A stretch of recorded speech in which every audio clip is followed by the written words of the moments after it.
Good evening, everyone, and welcome to the District 61 weekly webinars. This week is presenting great webinars presented by myself, Craig Sr. In preparing and presenting webinars, it's done in a series of phases. The very first phase is to plan, to get ready. Then we actually perform the webinar. Then we edit it. Then we upload it. If you're planning to do just District 61 webinars, your work ends at the performance and the webinar support team takes care of editing and uploading it. We're going to go through both eventualities, so you can go and do your own webinars if you so choose. First, planning. You have to have a topic. If you're doing an overview, be clear to people that it is an overview, that it's not going to solve all their problems or questions. It's not going to give them the procedures on how to do things. It's just going to give them some foundational knowledge, and that maybe they can dig a little deeper. Perhaps the overview webinar would offer some resources or some links that people can go to. The next one is detail. We want to specify at the start the level of detail that we're going to. So at the opening of this webinar, I said that you may be someone who wants to do your own webinar, so I'll give you information on that. Or you might be someone who wants to do only District 61 webinars, and I showed you in the high-level process where your involvement would end.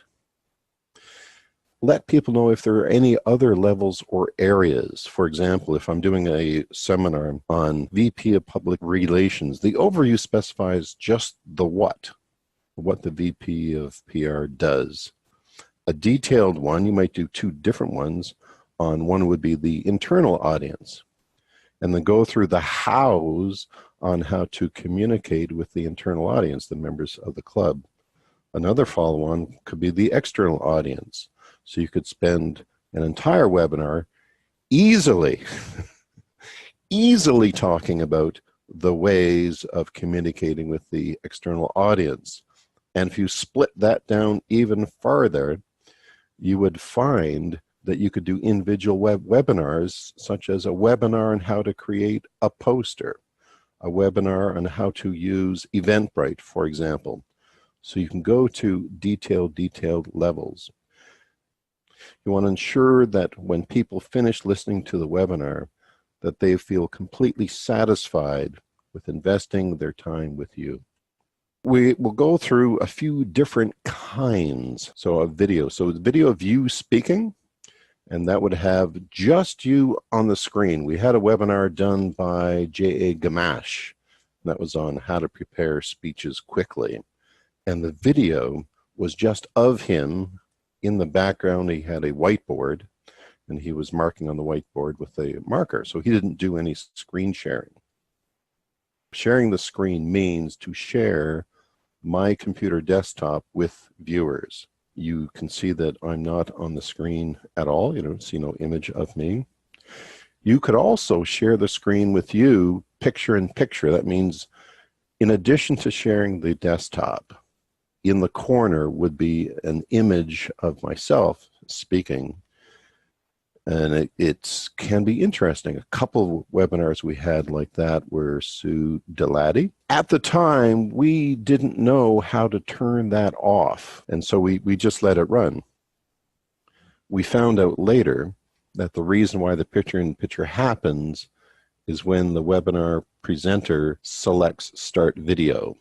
So their video is on, as yours was when you first came on this call.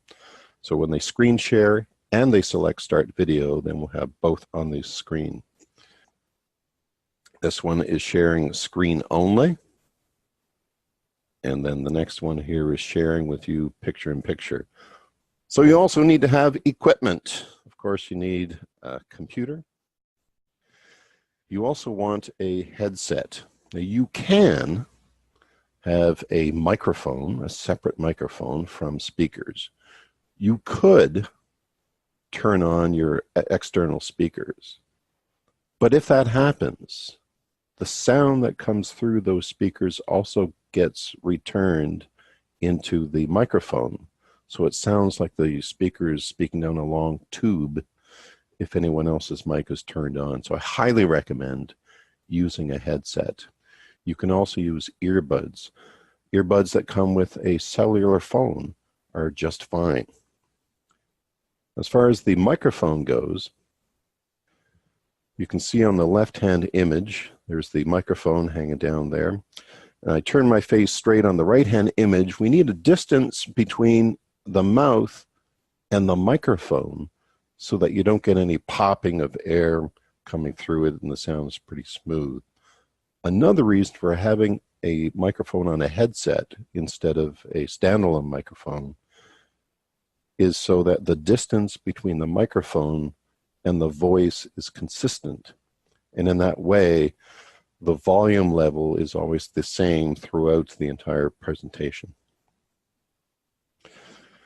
You could get a personal Zoom account or any other kind of account such as Skype. In this case, District 61 uses Zoom, so we're just going to cover Zoom. To participate as a District 61 webinar presenter, you do not need to have a personal Zoom account. It's just handy to have one, and then you can run your own webinars or meetings on your own. Some things you want to test are the audio level. Like today, I went through my own account and I took this screen capture of the Zoom screen. I ran my own meeting and I checked my audio level in the recording and everything was just fine.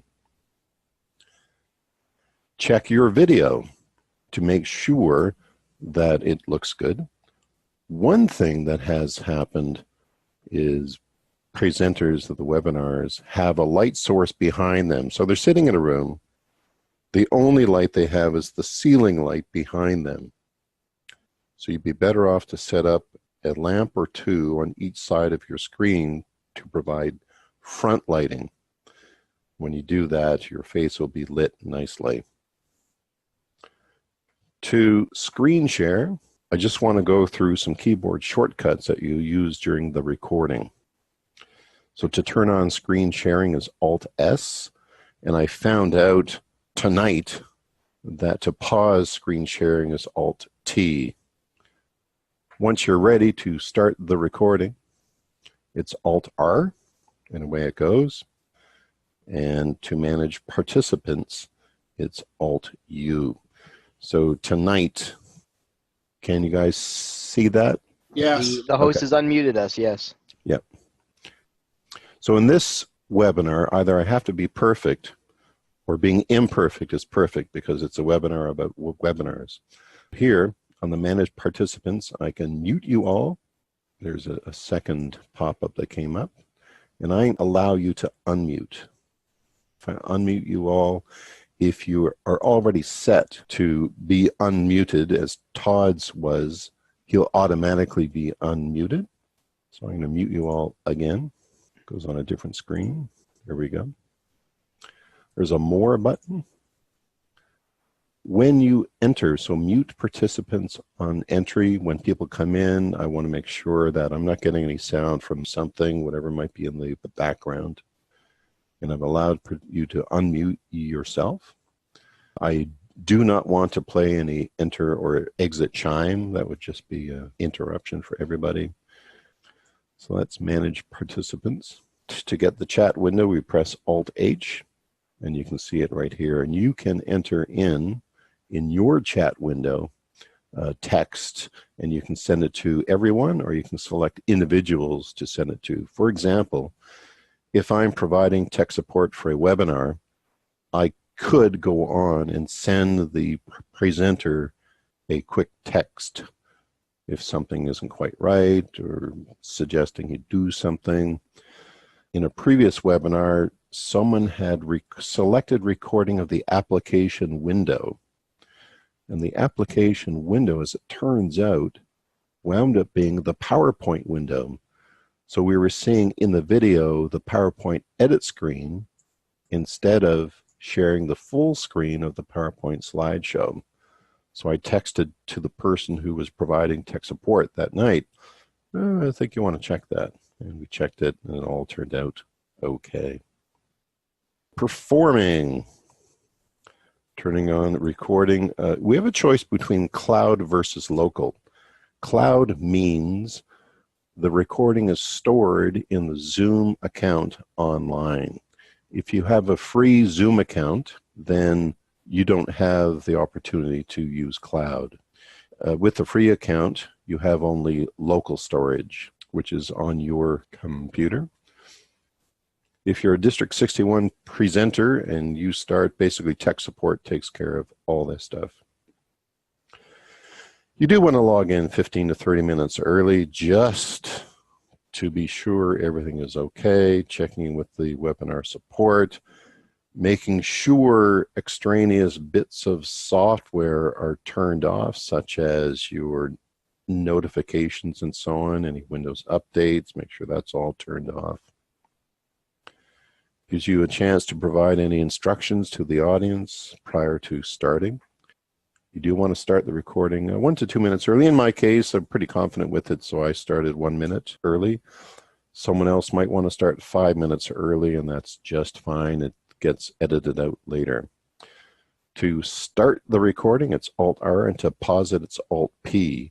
Now, you might wonder why I'm giving you these keyboard shortcuts instead of, this is at the bottom of my Zoom window. It's on another screen.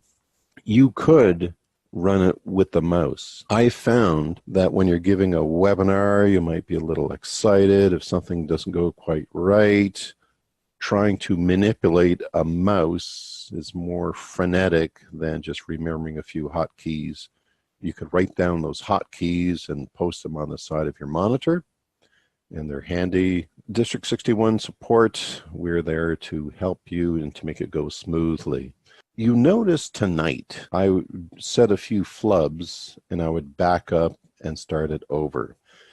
That's so that in the edit, it's much easier if there's silence in front of the sentence and after the sentence.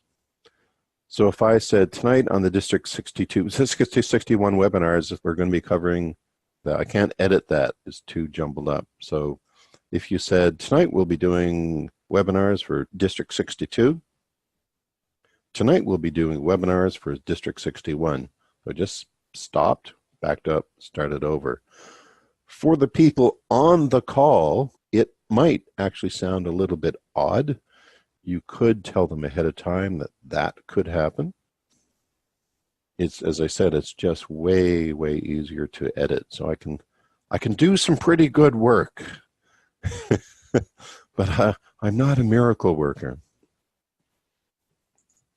So on the next screen is some shortcuts, and I'll make this list available on the webinar page on the website. Editing. If you are doing District 61 webinar presentation, you don't do this at all.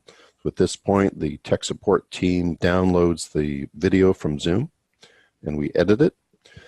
But if you're going to be doing your own videos, it might be useful to have this information. If you're doing your own videos, you could record and simply upload it as is. If you have looked at Facebook FaceTime and you've seen people with videos, the video simply starts. The image that's at the front of the video that you see as a thumbnail on Facebook, you have no control over that at all. So we put an image into the video at the very start, and Ray found that one, that's our image at the start. We also have music, so I created some music that comes in, and we have some finishing credits that we play. If you're doing your own webinar, you probably don't need to do credits. And the only reason we do credits is because in Toastmasters, we believe in giving recognition, and people like having their name up on the screen. So that's the only reason. If I was doing my own videos, my own webinars, I wouldn't bother with the credits. So we're going to listen to our opening. The image up there, and so it's playing. So let's finish. The webinar video is there, and then the closing. Credits play. Hey!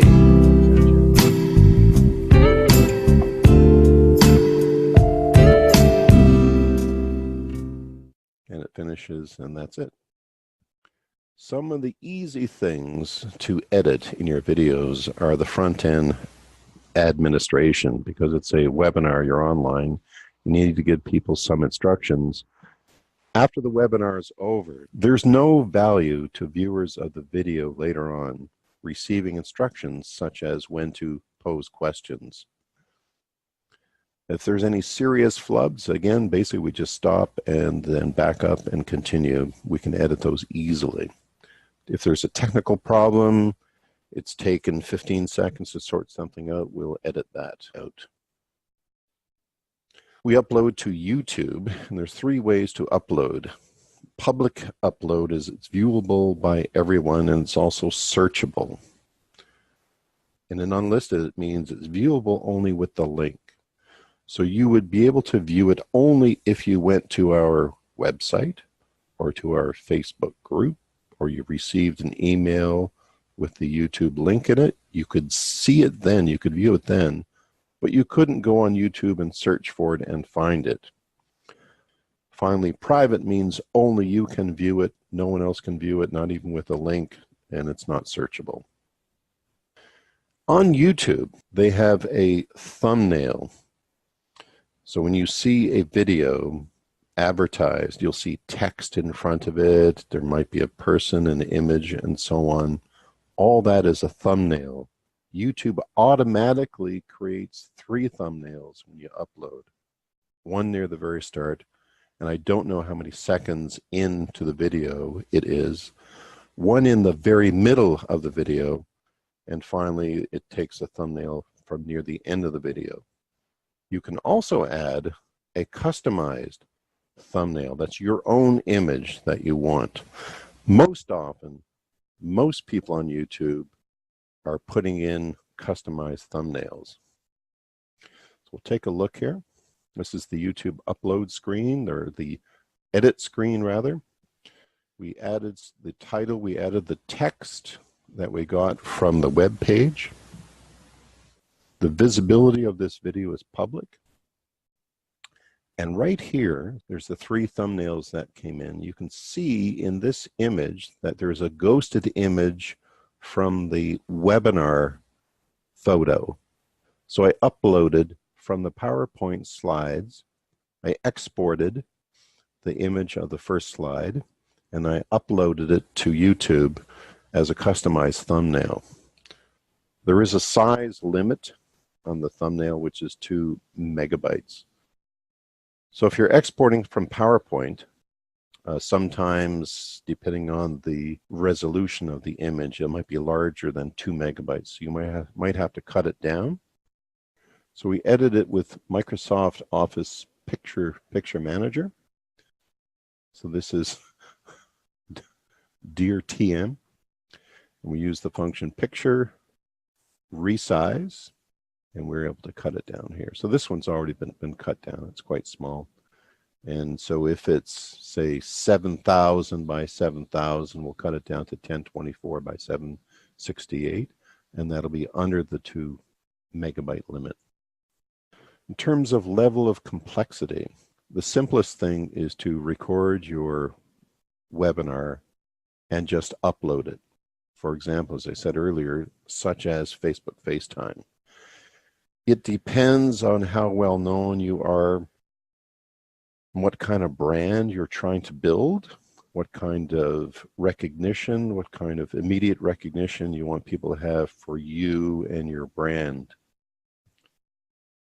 The tolerance out there in the social media world for, let's call it, bad video is very good. People don't seem to care all that much. So perhaps this is less of an issue or less of a question. Certainly, if you had to choose between simple and more complex, and you didn't know how to do video, then just choose simple. Record it, upload it, you're good to go. More complex is what we do at District 61. As I said, we prepare an intro and outro. We record, we edit, and then we upload it. We prepare a custom thumbnail. You'll notice that the District 61 webinar videos are pretty consistent in how they look and feel. The only difference is, as I said earlier, when the presenter wants to just show themselves in the video or share their screen with picture in picture. And that's basically the only other choice that we have. Otherwise, they're very consistent.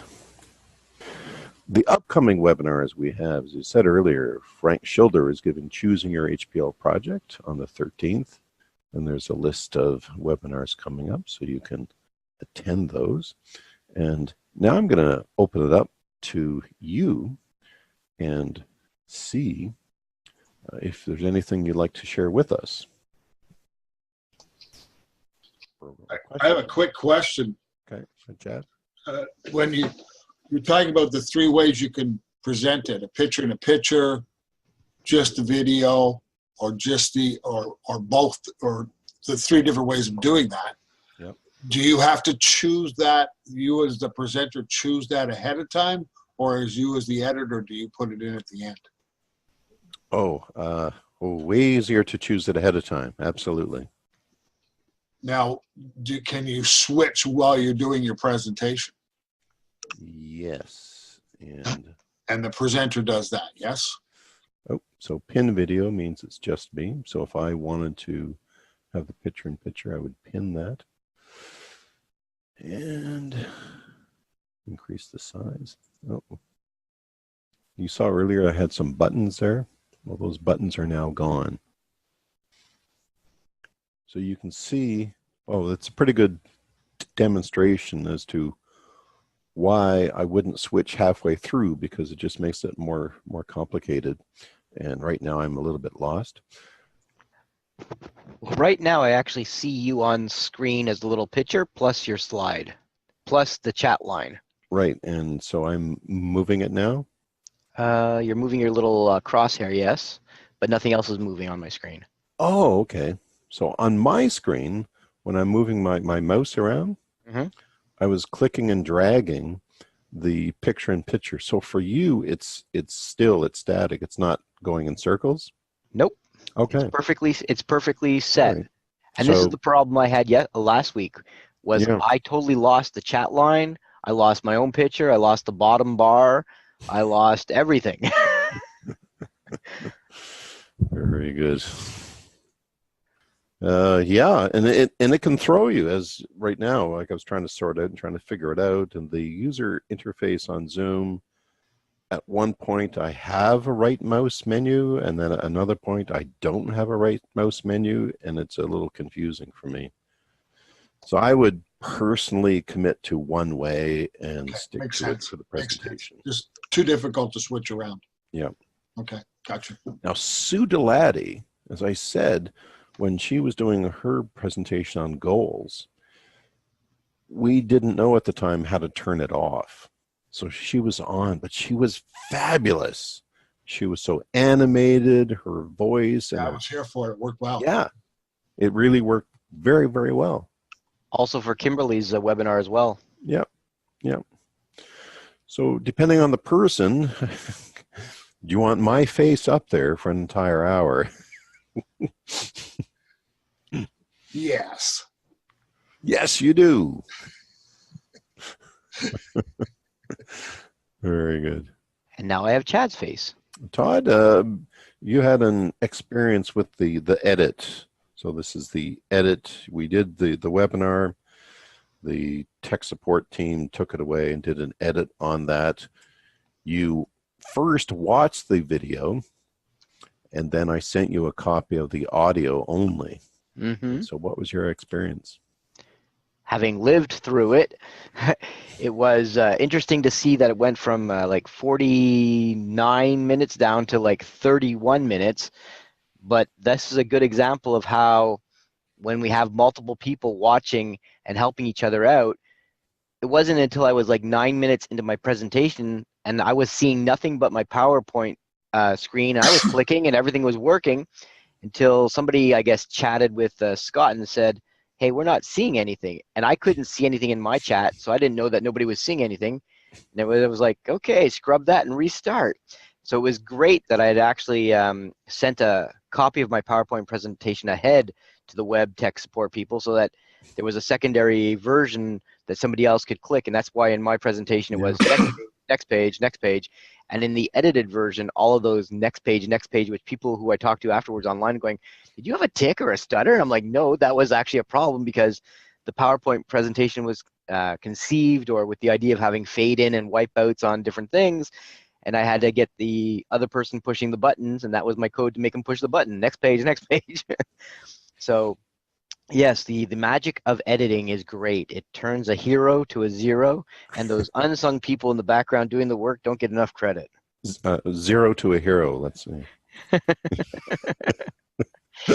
Well, I think we're like the most difficult on ourselves. Like, as I was saying to you on the QT there, I said, I spent way more time than I should have worrying about doing a webinar with material I already know and already had.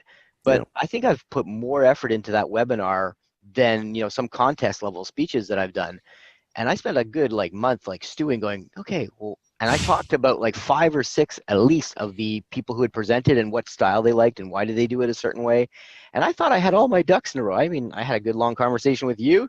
And as you know, Murphy's Law rears its ugly head in the 11th hour, stuff happens. And it's good that we have a cleanup crew for that. Mm-hmm. It's very different from speaking in front of an audience where you can match eyes with people and see them. Get some instantaneous feedback from an audience with a bit of laughter, perhaps. Or even using polling or questions to get a agreement, a consensus, or whatever. It's like a one-way kind of keynote presentation with no way of gauging how the other people on the other end are liking it or not liking it. Mm-hmm, mm-hmm. And I noticed that in our webinars, even though people are invited to put comments and questions in the chat, they rarely do. I think Chad was one who put a comment in about something wasn't quite working, and we're able to fix it. But otherwise, people tend not to write their questions as they come up in their head. So we get to the Q&A section, and you hear crickets. That's it. You had mentioned the video production program that you use and the audio program. Maybe you might want to add that into the resources or into this presentation and say what they are or how you use them or whatever.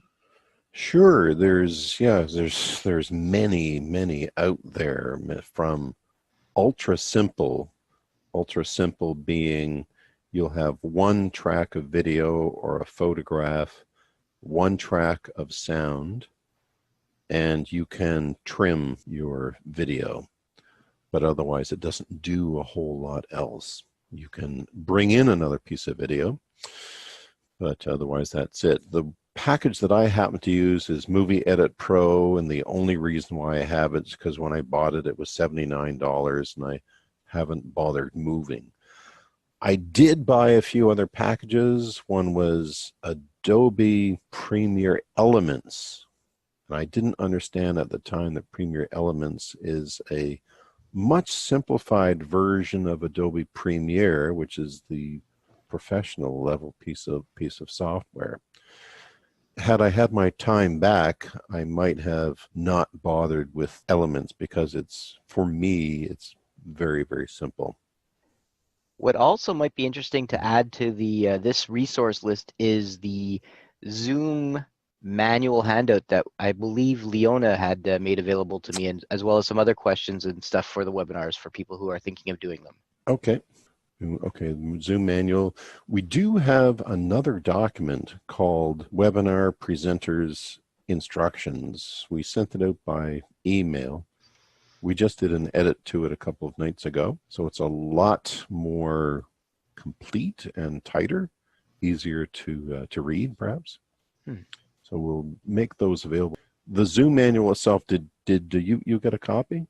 I did. It was about 10 pages long, if I remember correctly. Yeah. Did it feel too long? No, actually, No, I mean, not for you. Okay. I read that. I got my free Zoom account, and then I actually listened to about a dozen different Zoom webinar and meeting tutorial videos and online ones. And I thought, man, I'm on top of my stuff. And when it came time, I am not on top of my stuff. No matter what, things can happen. So for me personally, I've found that the Zoom document 15 pages was too heavy. On the first time, perhaps it would be handy, but I like to have just a one pager taped to my monitor. Some of Like the maybe the hotkeys. screen with all of the shortcuts that you were talking about. Yeah, yeah. Because I actually took a black marker and marked on a white sheet of paper all the shortcuts and had it standing on my little letter stand right beside my computer. And I'm like, these are not working. Mhm, Why mhm. is it not working? Yeah. One thing I noticed tonight, it seemed that sometimes, depending on what. I could see your mouse when you moved Now it. I can see it. Yep. Okay. No, Oh, I could see your mouse before. Now I can't see it. so that's interesting. So another characteristic, I'm not moving my mouse. I cannot see it now, so it made itself visible to you. When I'm moving it, it's visible to me, but not to you. So I'm just going to move it in Now a I new. see it. I see it on the screen. Yep. Yeah. And sometimes as I was going through the PowerPoint, I don't use my mouse. I use my arrow keys on the keyboard because they're quieter. And depending on if I've moved my mouse during the presentation, I might not have the cursor control on the PowerPoint slide show so that when I press my keyboard key, it doesn't seem to work. So then I have a risk of bringing my mouse onto the PowerPoint show screen and clicking my mouse button. And is it going to do the next thing or the next two things? Hmm. A little bit of a risk. So I took it and clicked and it all turned out okay. But still, you're kind of freaking out as it's happening. Well, Chad and Todd, anything else? I have another one about, I noticed you were using dual monitors. Yes. In fact, That's 4. 4 monitors, yeah. So the PowerPoint slide was right here, and the PowerPoint edit screen was over here, and my email was up here on the first screen. I just closed it, and my browser with the Zoom account window is right there. Now, I find that particularly handy to have 4 monitors. Well, no, my question is I use dual monitors. I also have 2 computers hooked through a KVM that I bounce back and forth. Okay. Do you run any problems when you have the dual monitor and the one that you're trying to work on? Is there anything you have to watch out for there? Because I use, like I say, I use 2 computers and dual monitors for everything. So, Well, so far, the only thing for me has been, as I said, the mouse cursor seems to get lost sometimes. okay, that's you. Okay, but it doesn't affect what video you're showing and where it's coming from. It picks the right one for you. Yep. And occasionally, so as I said, I run it from the keyboard instead of the mouse, and occasionally it seems like it drops the signal. And so I'm not sure what's going to happen in that next instant. For me personally, currently, the Microsoft, I have a Microsoft mouse running on Windows 10. And when I'm clicking and dragging an object or a window, it seems to drop it sometimes. And I don't know why. I've updated all the drivers and everything. So it's the only icky thing that's happened. Otherwise, having my application windows spread out is particularly handy. I don't know how people could do a webinar on a laptop. I think if I was, I would be inclined to limit my different activities and try to do it just straight through. Does that make sense? Yeah, it makes perfect sense. I do run into different problems with different programs, Yeah. pulling from the whatever I'm calling my main monitor. Okay. Yep. Yep. And so sometimes I switch which is my main monitor to make sure it's working correctly. Mm-hmm. Mm-hmm. Because you could actually do a webinar from your cell phone. No, I can't. I have 2 laptops. Yeah.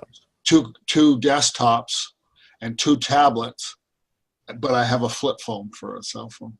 A man after my own heart. Very good, very good.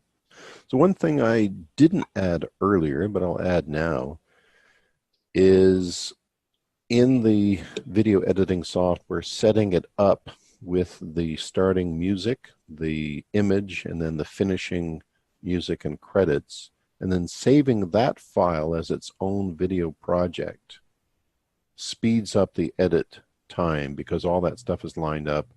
I just come in with the new video, drop it in, edit that video, and it's done. So I don't have to do all that front end stuff anymore.